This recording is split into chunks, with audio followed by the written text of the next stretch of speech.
बेरोजगारी खत्म होगी कैसे?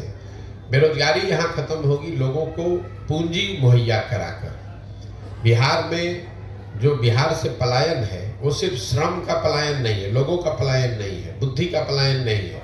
एक बहुत बड़ा पलायन यहाँ से पूंजी का पलायन है, जिसकी चर्चा यहाँ लोग करते नहीं है, जिनकी समझ ज्यादा है नहीं लोगों को। पूंजी जो है वो रोजगार का सबसे बड़ा जरिया है। अगर मान लीजिए कि आपको बाल काटने आता है, अगर आपके पास 10, 20, 50 हजार रुपए हो और बैंक से आपको 1 लाख रुपया कर्ज मिल जाए तो आप एक सैलून खोल लेंगे, उसमें 3, 4, 5 लोगों को नौकरी रोजगार दे देंगे। लेकिन अगर वो पैसा पूंजी आपके पास न हो तो बाल काटने आने के बावजूद जाकर किसी सैलून में आप नौकरी करेंगे, मजदूरी करेंगे। तो बिहार में पूंजी क्यों नहीं है? पूंजी के 2 स्रोत है, इसको पहले ध्यान से समझिए। पूंजी 2 तरीके से लोगों को मिलता है। एक, जो पैसा आप कमाते हैं, कमाने के बाद जो खर्च के बाद पैसा बचता है वही आपका मूलधन हुआ, पूंजी हुई। अगर आप 100 रुपया कमाए, 80 रुपया खर्च हुआ, 20 रुपया बचा, वही आपका पूंजी है। तो एक पूंजी का जरिया है बचत, दूसरा पूंजी का जरिया है बैंकों से मिलने वाला कर्ज। अगर आपके पास 20 रुपया बचा हुआ है, बैंक वाले आपको 50 रुपये कर्ज देंगे तो 70 रुपये का आप काम कर पाइएगा। तो बिहार में बचत इसलिए नहीं है कि यहाँ प्रति व्यक्ति आय है 35,000 रुपया। देश में प्रति व्यक्ति आय है 1,35,000 रुपया। तो 35,000 रुपया कमाने वाले समाज में इस महंगाई के जमाने में बचत तो इतनी बड़ी हो नहीं सकती है कि आपके पास पूंजी आ जाए। दूसरा, जो बैंकों में पैसा जमा हो रहा है, बैंक यहाँ लोगों को पूंजी दे नहीं रहे, ऋण लोन दे नहीं रहे। इसका उदाहरण आप समझिए, देश में बैंकों के ऋण को नापने के लिए एक पैमाना है जिसको कहते हैं क्रेडिट डिपॉजिट रेशियो। मतलब बैंक में कितना पैसा लोगों ने जमा किया, उसके बदले में बैंकों ने कितना पैसा समाज को अलग अलग काम के लिए ऋण के तौर पर, लोन के तौर पर दिया।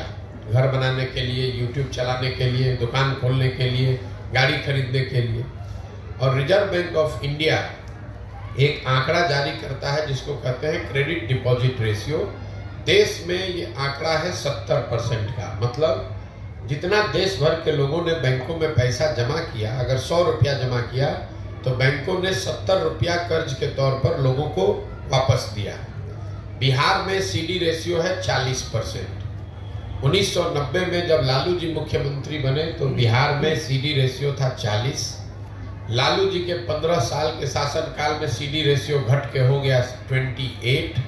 और अभी 18 साल के नीतीश के प्रयास के बावजूद भी ये अभी भी 40 ही है। इसका असर क्या होता है ये समझिए। पिछले वर्ष, ये हेडलाइन नोट कर लीजिए, पिछले वर्ष बिहार की गरीब जनता ने बैंकों में 4,21,000 करोड़ रुपया जमा किया। 4,21,000 करोड़ रुपया बिहार में लोगों ने बैंकों में जमा किया।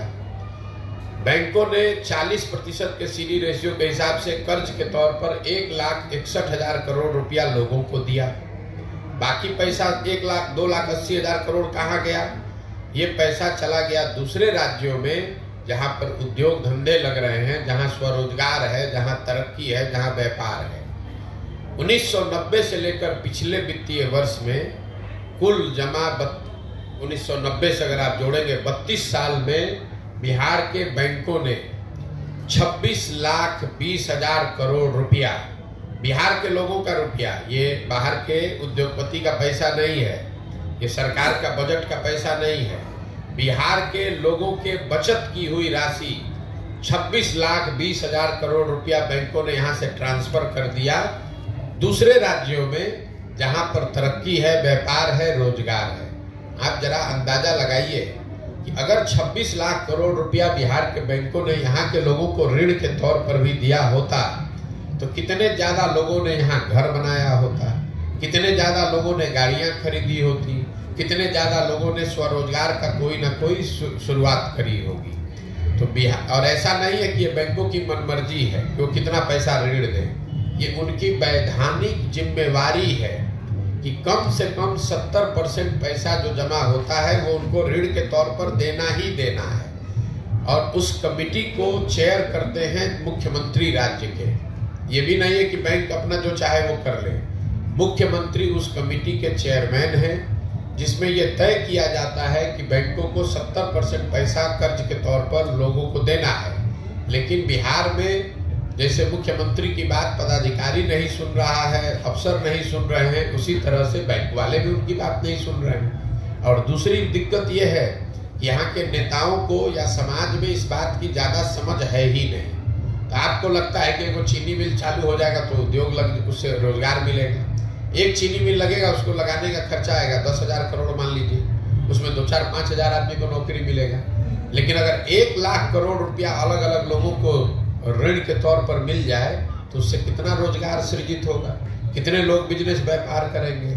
तो जन सुराज का विजन ये है कि यहाँ पर शिक्षा को रोजगार पाने वाला बनाया जाए, लोगों को डिग्री नहीं बांटा जाए, लोगों को शिक्षित किया जाए और फिर उनको पूंजी मुहैया कराया जाए बैंकों के जरिए, ताकि लोग अपने क्षमता के अनुसार, अपनी इच्छा के अनुसार कुछ न कुछ रोजगार कर सकें। उससे उनकी आर्थिक तरक्की होगी और उसी से बिहार का विकास होगा। जब तक शिक्षा और पूंजी ये 2 चीज मुहैया नहीं होगी तब तक सरकार के किसी भी प्रयास से बिहार में गरीबी खत्म नहीं हो सकती है।